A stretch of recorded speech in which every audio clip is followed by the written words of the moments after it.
I was 19 when I started driving for DoorDash. It was the summer after my first year of community college, and I needed money fast. A friend told me the tips were good if you work the late shift, when the restaurants thin out and the people ordering are drunk or lazy enough to be generous. You learn the shortcuts. You learn which apartment complexes have broken call boxes and which ones the residents prop open with a brick. It was a Friday in early August, around 11:30 at night. Hot. The kind of humid Ohio summer night where your shirt sticks to your back the second you step outside. My seventh ping came in from a Tex-Mex place downtown. 2 burritos, a side of chips, large horchata. The address was about 14 minutes away, in a neighborhood called Linden Park. I knew it vaguely. Older houses, big lots. The kind of place that used to be nice and was still trying to decide what it wanted to be. I parked on the street and checked the house number on my phone. 4417, porch light on. A minivan in the driveway, a welcome mat with a sunflower on it. Nothing strange. I grabbed the bag, walked up and knocked. The woman who answered was probably in her late 40s. Bathrobe, reading glasses pushed up on her forehead. She frowned, looked at the bag. We didn't order anything. I checked my phone again. 4417 Linden Park Drive. That was the address. Her house number, right next to the door, in brass numbers. 4417. She shook her head. It's just me. My husband's in Cleveland this week. I apologized, confirmed with the app, and walked back to my car. I tried calling the customer. No answer. The app said the order was placed by an account named M. Haley. Cash tip prepaid. I marked it as unable to deliver and was about to pull out when my phone rang. It was the customer. A man's voice, low and flat. He said he was outside. He said he could see me. I looked up from my phone. The street was empty in both directions, no movement. He told me I had the wrong door. He said his house was the one on the left, the dark one. Something in my chest went quiet in a way that wasn't calm. He didn't say anything for a second. Then, I already see the bag. Just bring it to the door. The side door, not the front. Then the call dropped. I sat there. The house to the left was completely dark. No movement, no porch light, not even a TV glow behind the curtains. I thought about it for exactly 4 seconds. Then I drove away. I didn't mark it delivered. I didn't go back. I ate the burritos in my car a mile away in a gas station parking lot and filed an incident report with the app. 3 weeks later, I described the dark house next to 4417. She said nobody had lived in that house for 8 months. The man who owned it had passed away. But I still think about that voice sometimes. Low and flat, patient in a way that didn't feel like waiting. I can see you. I don't do DoorDash anymore. This was 4 years ago. I was 24 and working for a local Italian place called Russo's. Not a chain. Real tablecloths. The kind of spot where the owner, Dominic, came in every day and stood by the kitchen door with his arms crossed like a painting of himself. We did deliveries only because his daughter convinced him to list on Uber Eats, and he hated every minute of it. I was the only driver on weeknights. Me and a beat-up Ford Focus with a seat that wouldn't move back far enough. I'd done maybe 300 deliveries by the time this happened. I thought I knew what to expect. It was a Wednesday, November, already dark by 5. I clocked in at 6, and by 9, I'd done 4 runs. all normal. The fifth order came in around 9:40. Chicken parm, linguine, a bottle of sparkling water.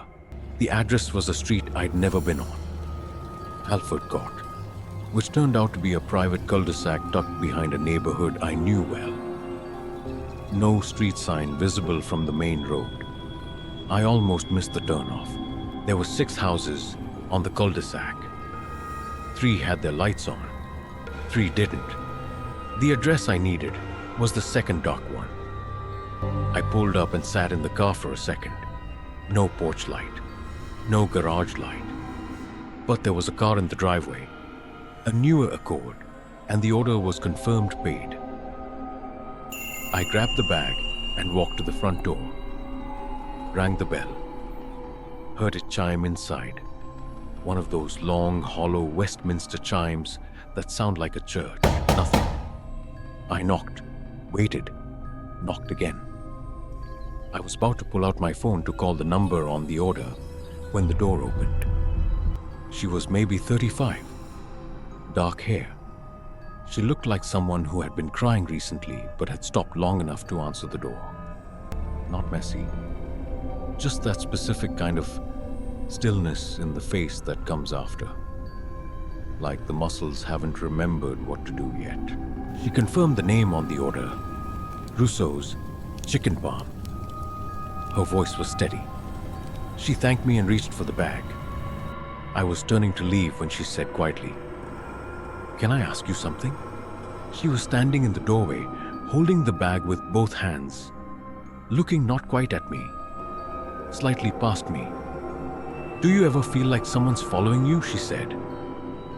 "When you drive around at night, like someone knows where you'll be before you get there?" I didn't know what to say to that. I told her I hadn't really thought about it. She nodded slowly, like I'd confirmed something. "There's a car," she said. "It's been on this street for 3 nights, different spot each time, but always here." I looked back at the cul-de-sac.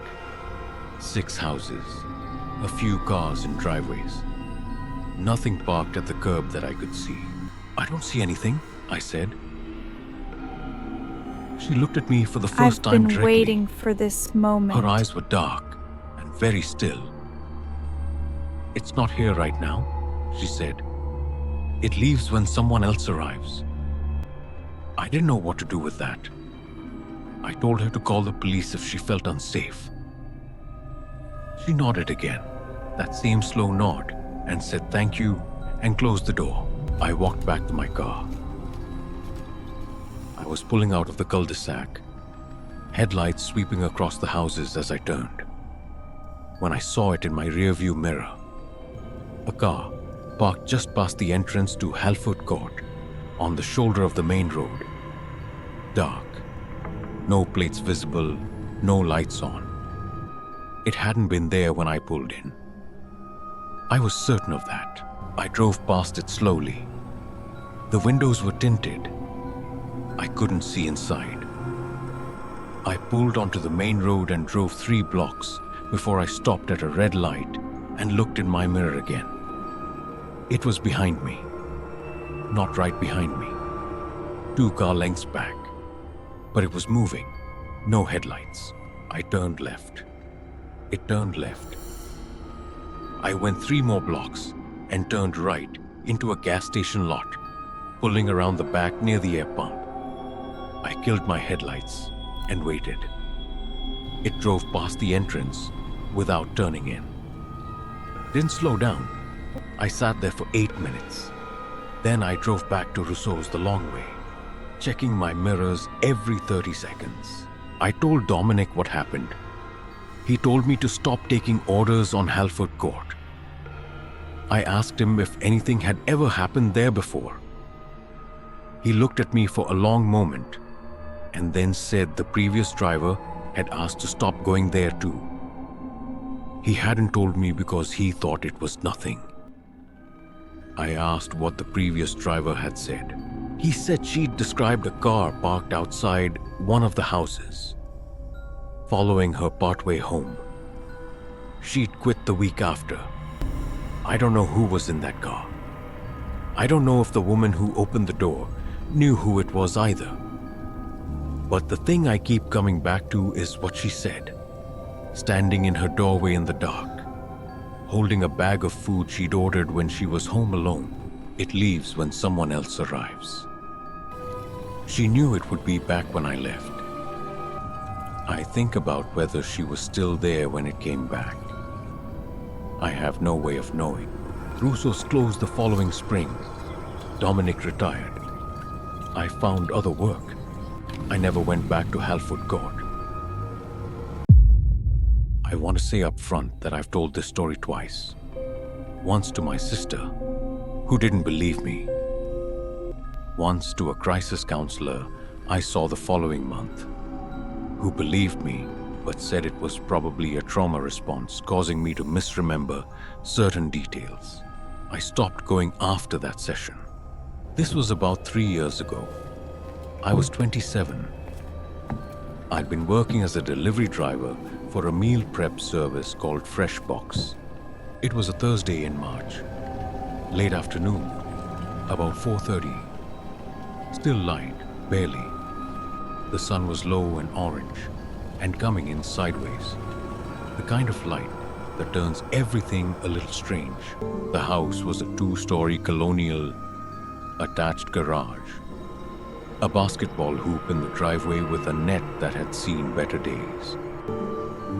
A scooter on the porch, the little kid kind, pink with tassels on the handlebars.